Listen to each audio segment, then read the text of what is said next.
Progressive resistance exercise में क्या होता है कि जो जैसे सिनेरियो एक जो हमें मिला था लास्ट ईयर, जो मैंने अभी आपको बताया कि आपसे कहते हैं कि आपको एक पेशेंट मिला है हॉस्पिटल में और वो कहता है कि मैं एथलीट हूँ और मैं इतना वेट बेयर कर सकता हूँ और नेक्स्ट मंथ जो है वो मेरा मैच है, तो मैं चाहता हूँ कि आपसे कंसल्ट करूँ और मुझे जब आपकी हेल्प चाहिए। तो अब वो आपके पास आएगा कब?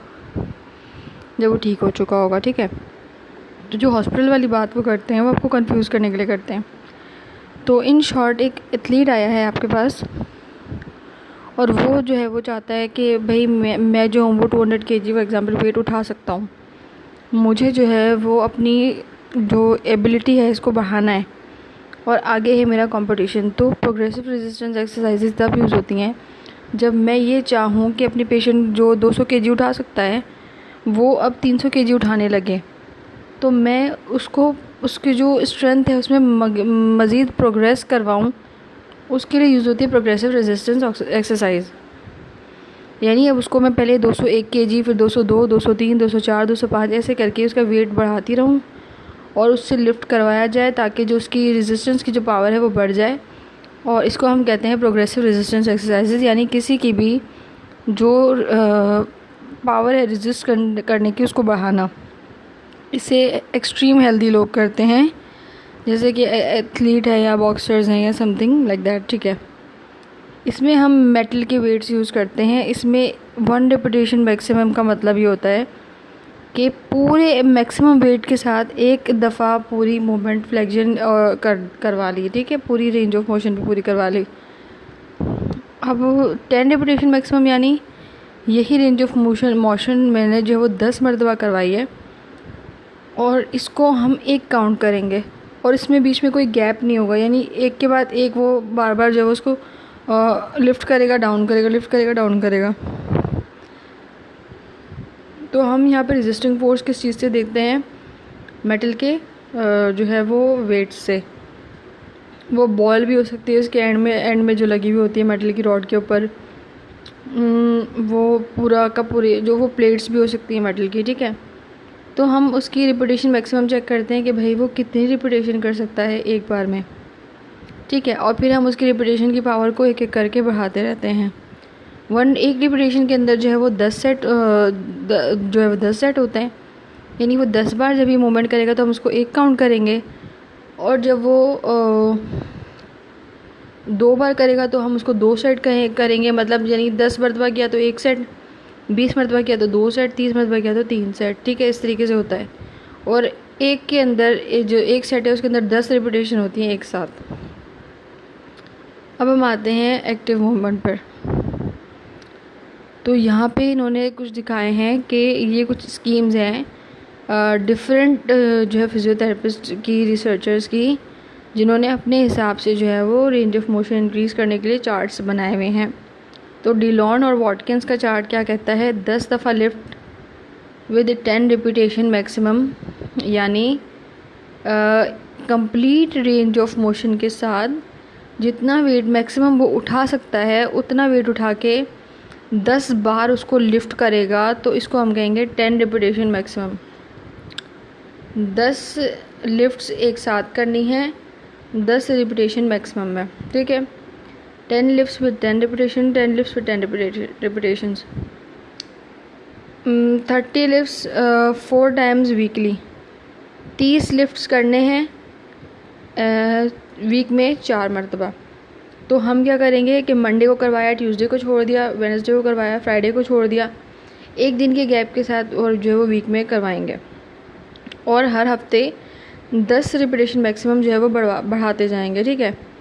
तो 10 लिफ्ट और 10 रिपीटेशन मैक्सिमम, 10 लिफ्ट होंगे एक के बाद एक बगैर किसी गैप के, फिर थोड़ा रिलैक्स, फिर 10 लिफ्ट, फिर थोड़ा रिलैक्स, फिर 10 लिफ्ट। अब यहाँ पे ये क्या कह रहे हैं, ज़ीनोफ और या ऑक्सफोर्ड की टेक्निक, 10 लिफ्ट होंगे, 10 रिपीटेशन मैक्सिमम होगी पहली दफ़ा, ठीक है। फिर 10 लिफ्ट होंगे, फिर एक मतलब 10 रिपीटेशन मैक्सिमम यानी 10 किलो वज़न के साथ 10 lift.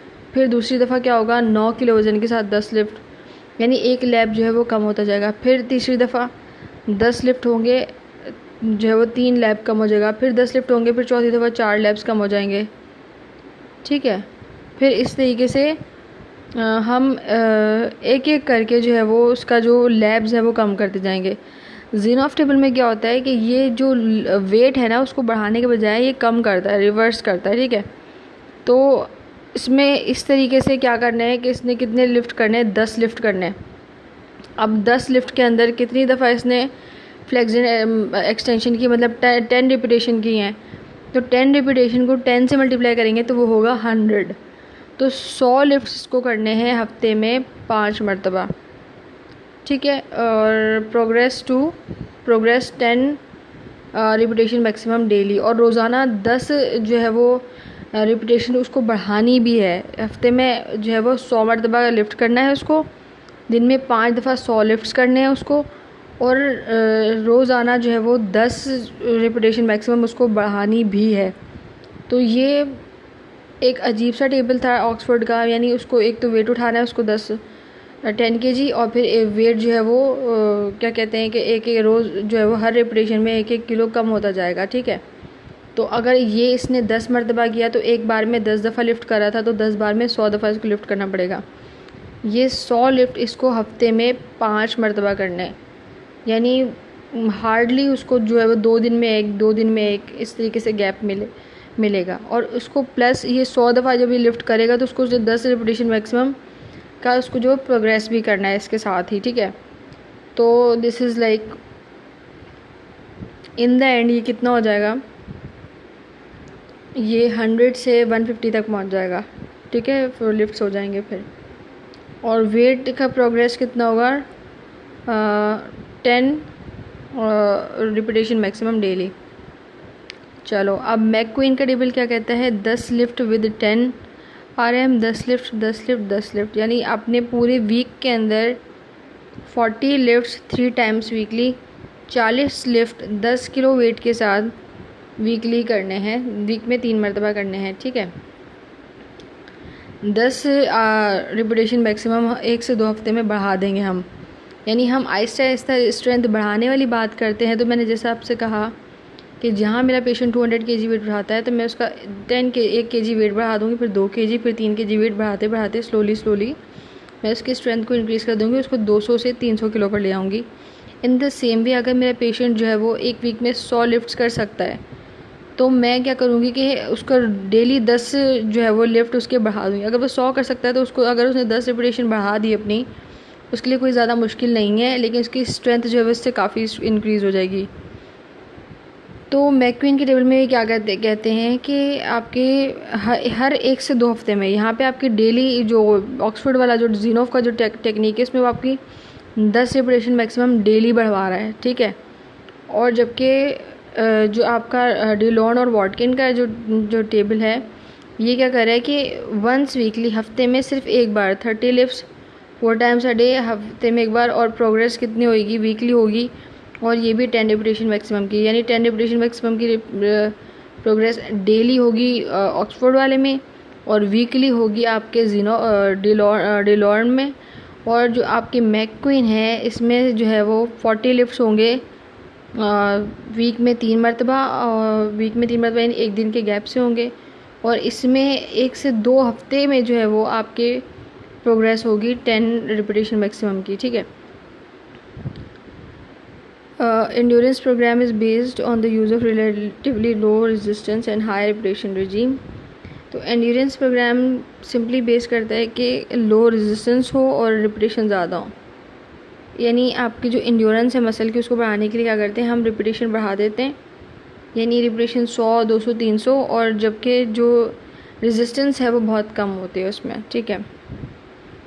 Progressive exercise can be used in principle for the development of most muscle group, but it is at present more often used for knee extensors than any other group. जो ये progressive resistance exercise है ये बहुत सी muscle development, बहुत से muscles को develop करने के लिए यूज़ की जाती है, लेकिन सबसे ज़्यादा ये नी एक्सटेंसर्स के लिए यूज़ होती है। अभी तक जो है वो टिल डेट जो नी एक्सटेंसर्स के लिए यूज़ होती है। Resistance by weight and pulley circuits, ठीक है, रेजिस्टेंस की टाइप भी हमने पढ़ ली थी। Okay,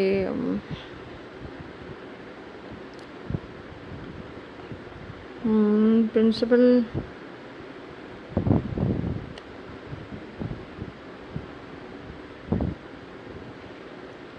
increase in bondage of weight for resisting force, increase in leverage for resisting force, alternation in the speed of movement. Progression के लिए हम क्या करते हैं, वेट बढ़ा देते हैं ताकि रेजिस्टेंस फोर्स बढ़े, लेवरेज बढ़ा देते हैं ताकि रेजिस्टेंस फोर्स बढ़े, स्पीड बढ़ा देते हैं मूवमेंट की, और ड्यूरेशन बढ़ा देते हैं एक्सरसाइज की. It is found that a muscle group able to achieve full range contraction against a weight of 2 kg when it is applied at a specific point can contract at a specific speed for a specific duration. At the muscle power increase, the weight is increased proportionally. ठीक है ना, वही बात, जैसे कि एक muscle 2 kilo weight उठा सकता है और उस पर उसको काफ़ी देर तक होल्ड भी कर सकता है. ठीक है, तो अब वो ये कह रहे हैं कि वो मसल जो दो फुल कॉन्ट्रैक्शन के साथ 2 किलो वेट उठा सकता है और कॉन्ट्रैक्ट भी हो सकता है और एक सर्टेन स्पीड में वो ये काम कर सकता है, तो यही काम हम क्या करेंगे उससे, यही सारी चीज़ें, फुल रेंज भी, कॉन्ट्रैक्शन भी और सब कुछ जो है वो हम उससे 2.5 kg पे करवाएंगे, फिर 3 kg पर लाएंगे, फिर 4 kg पर लाएंगे, जब तक कि हम अपना जो उसका गोल है अचीव नहीं कर लेते. हम फ्रीक्वेंटली जो है वो वेट के अंदर जो है वो चेंजेस लाते रहेंगे. तो बार बार एक ही चीज़ को पढ़ना is not good. Involuntary movement पे आ जाते हैं. Involuntary movement is involuntary, reflex movement is involuntary and may be defined as the motor response of sensory stimulation. अब रिफ्लेक्स मूवमेंट या इनवॉलंटरी मूवमेंट क्या होती है कि हमारे सेंट्रल नर्वस सिस्टम के अंदर एक मैकेनिज़्म है, afferent neuron, receptors, motor nerve, effector organs, मतलब इन सब चीज़ों का. तो एक जगह से उसको स्टिमुलस मिलता है और दूसरी जगह जाके वो इनिशिएट करवाता है कोई भी जो उसको मूवमेंट इनिशिएट करवानी है, जो उसको काम करवाना है.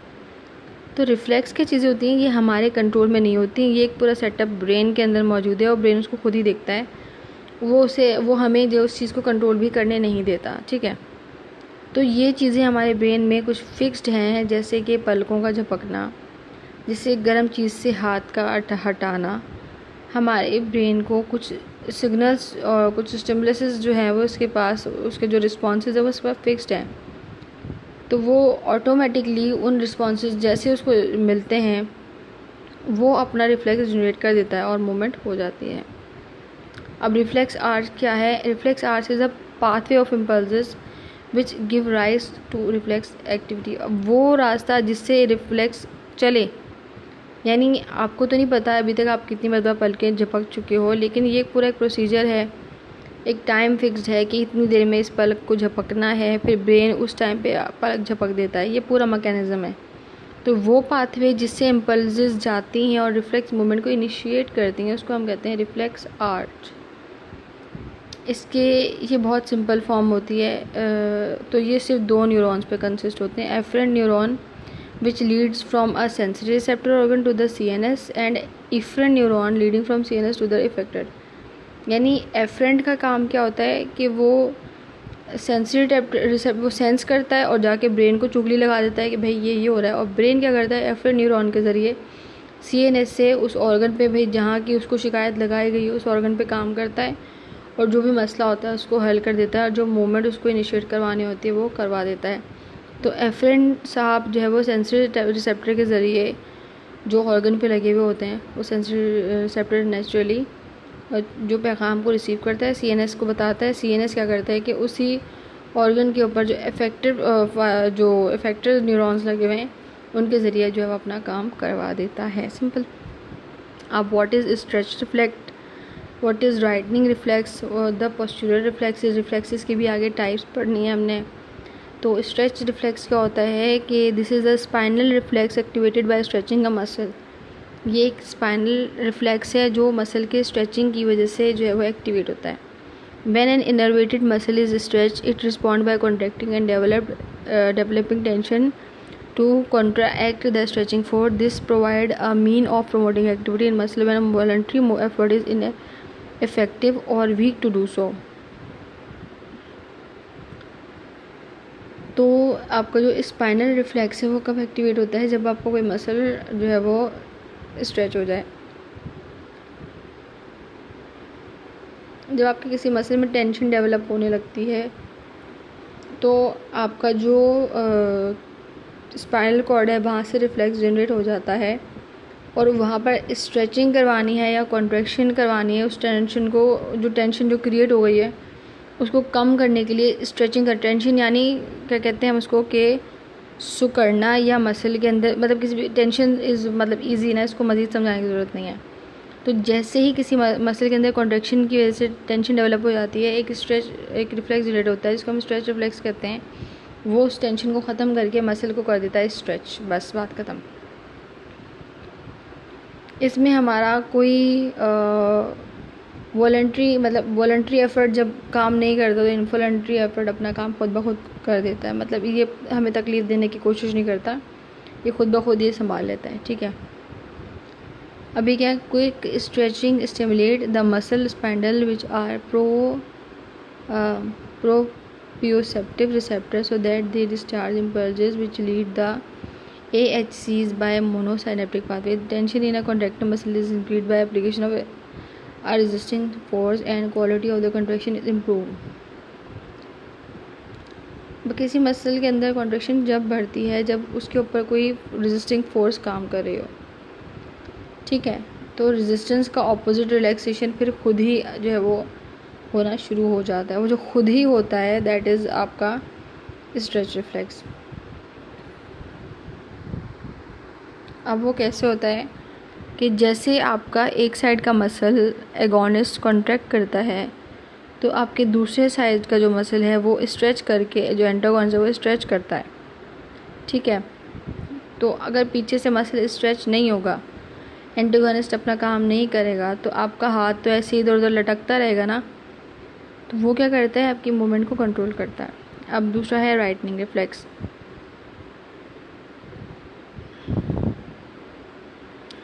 Pushing the patient off balance in the side series of mass movement designed to restore balance and save him from falling. Rightening reflex is like सीधा खड़ा होने का रिफ्लेक्स, जिसमें आपकी जो बॉडी का जो इक्विलिब्रियम है कि आप मतलब आप खड़े खड़े गिरते नहीं हो। ठीक है, वो जो कमज़ोरी से बेहोश होते हैं वो चीज़ अलग है। तो आपको सीधा खड़ा रहना है और गिरना नहीं है और अपने बैलेंस बॉडी का बरकरार रखना है, इसको हम कहते हैं राइटनिंग रिफ्लेक्स। और ये आप खुद नहीं कर रहे होते, आप खड़े होते हो स्ट्रेट तो सिर्फ खड़े होते हो, गिरते नहीं हो, क्योंकि आपकी बॉडी जो है उसमें जो एक राइटनिंग रिफ्लेक्स जनरेट हो रहा होता है जो आपकी बॉडी को एक इक्विलिब्रियम के स्टेट में रखता है, जिसकी वजह से आपकी बॉडी गिरती नहीं है। ये हम हॉलिस के अंदर थोड़ा डिटेल से पढ़ेंगे। Posterior reflex, the erect posture is maintained by a complex series of reflexes known collectively as the posterior reflexes. These are described on. ठीक है, आपके posture को maintain करने के लिए कुछ reflexes की सीरीज जनरेट होती हैं, उसको हम कहते हैं posterior reflex। रिफ्लेक्स मूवमेंट के फ़ायदे, इनके ये फ़ायदे होते हैं कि आपकी जो एक्टिविटी होती है उसको प्रमोट करते हैं मूवमेंट को। जब आपका वॉलंटरी मूवमेंट किसी काम का नहीं होता या मुकम्मल या पूरे तरीके से काम नहीं कर रहा होता या कम पड़ जाता है, तो हमारा इनवॉलंटरी जो है वो हेल्प करता है हमारे मूवमेंट को पूरा करने में। वही चीज़ बार बार रिपीट होकर आ रही है। सो हमने पढ़ना है रिलैक्सेशन, वो हम पढ़ेंगे नेक्स्ट वीडियो में। तो अभी के लिए इतना ही। एक एक चीज़ बार बार रिपीट हो रही है तो आई एम गेटिंग बोर्ड, शायद आप भी हो रहे हो। तो नेक्स्ट वीडियो में हम रिलैक्सेशन करते हैं पूरा, और बेहतर है कि हम उसको स्लाइड से कर लें, क्योंकि स्लाइड भी मैंने इसमें से बनाई है, बट लेट्स सी किस चीज़ से करेंगे।